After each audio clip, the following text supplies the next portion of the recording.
Magandang araw po, welcome po sa aking channel, Love9 TV. Patalasasan po, meron po ba kayong mga properties na napapabayaan or non-performing assets? Plan nyo ibenta, pero wala kayong oras sa pagbenta nito. Kung ito'y pagkakatiwala nyo po sa amin, tawag lang po kayo sa aking numero, usap po tayo, gawin ko po ng video for free. Yes, libre po, wala po kayong babayaran. Tutulungan pa namin kayong mabenta ang inyong property. Kami na po bala sa marketing, sa boosting or paid ads. Even sa tripping, hindi na po kayo mapapagod sa pag-entertain ng mga buyers. Kami na po bala sa lahat. Tawag lang po kayo. Nandito po tayo ngayon sa Santa Cruz, Zambales, kung saan meron po tayong bagong video presentation. Isang residential property na may lot area na 1,400 square meters. Ito po'y walking distance lang papunta sa dagat o sa shoreline. Patag na patag po ang lupa, kaya usable po lahat. Wala pong masasayang. Meron na rin pong bakod, buong property. Napakatahimik po ng lugar, sariwang hangin, at sa klima naman po, banayad lang. Hindi naman siya ganun kalamig at hindi naman ganun kainit. May access na rin po dito ng tubig, kuryente, at internet provider. May ilang mga fruit-bearing trees din po dito sa loob. Gaya ng saging, nyog, mangga, at marami pa pong iba. Marami po kayong pwedeng i-project dito. Pwede nyo pong lagyan ng mga transient house o kubo at gawin yung staycation business. Kasi po may mga naghahanap naman ng mga tahimik na lugar o yung tipong maging pribado naman ang kanilang buhay kahit sa konting sandali. Marami pong naghahanap ng ganon. So, pwede nyo po itong lagyan ng mga villas o kubo o depende po sa inyo. Total, itong property naman ay may access naman sa dagat. Although hindi naman po ito sa harapan mismo ng dagat, at least meron pong access. At syempre, kung sakaling nasa harapan mismo ng dagat, iba po ang presyo nito. Kaya binebenta po ito ni owner sa murang halaga. At mamaya po pag-usapan natin yan. So, nandito na po tayo sa dulong parte ng property kung saan patag na patag po. At hanggang dun sa dulo po ay may bakod. Then, kung ayaw niya man pong magnegosyo, pwede rin po ito para sa inyong retirement. Lagyan niyo po ng maliit na bahay bakasyunan at malaki pa po ang espasyo na pwede niyong pagtanman. At tungkol naman po sa documentation nito, ito'y tax declaration. Labas po tayo para check natin yung daan papunta sa dagat. So ito po yung barangay road. Then sa harapan po nitong property ay meron pong ilog. At dito naman po yung daan tao papunta sa dagat. Okay, samahan niyo po ako. Actually, hindi naman po to kalayuan. So, ilang steps lang naman to. Then pagdating niyo po dito, yan po, napakaganda po ng dagat dito. White sand. Yan po, tunghayin niyo po at pakinggan niyo yung tunog ng alon na very relaxing.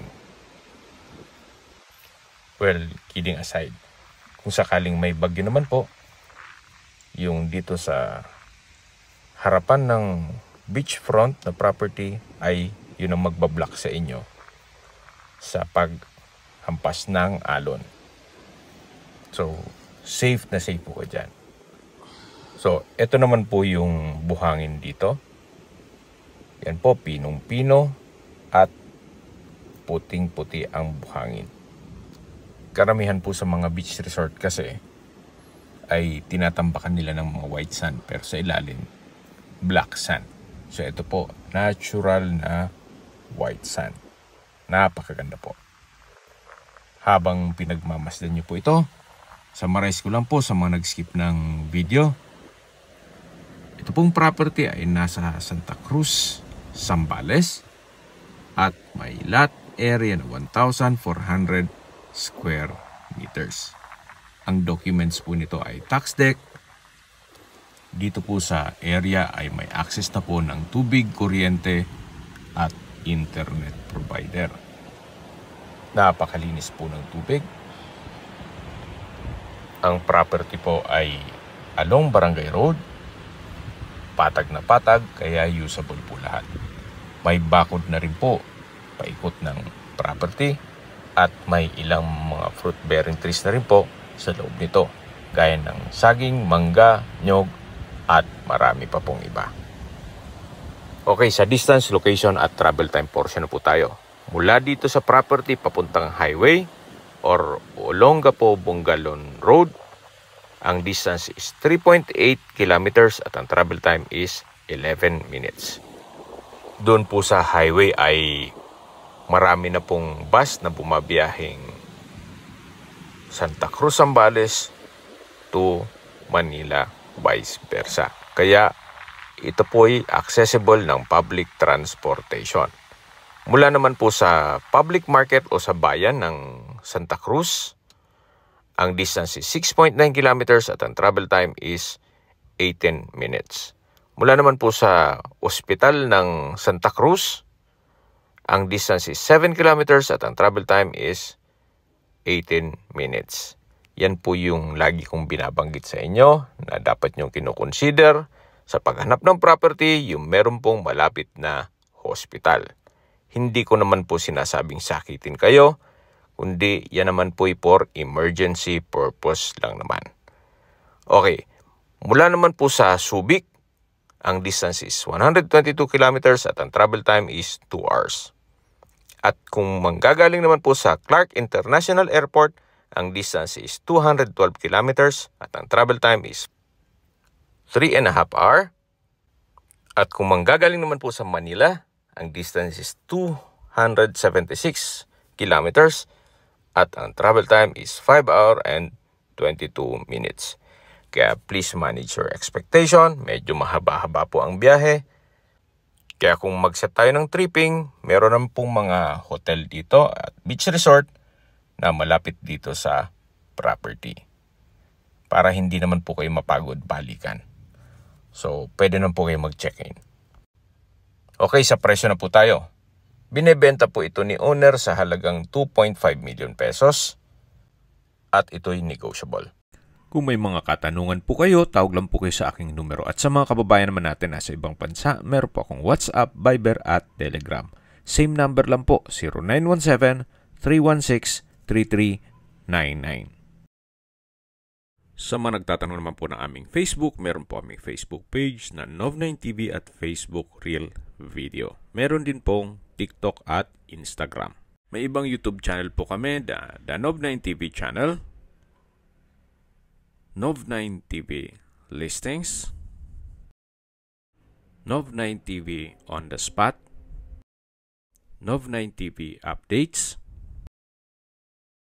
at Nov9TV House Rental. Sana po naibigyan nyo ang video presentation. Paki-like and subscribe na lang po sa aking channel para ma-update din po kayo sa aking future listings. Kung sakali po hanap nyo yung mas malaking sukat ng lupa, meron din po kami ibang listings na pwede nyong pagpilian. Huwag po kayong mag-atubiling tumawag sa amin. Then, let us know your budget para malaman namin kung anong property pwede naming ilog sa inyo. Sa lahat pong viewers, subscriber at nagtiwala po sa amin, salamat po sa suporta. Ingat po kayo lagi at yung pamilya. Maraming salamat po.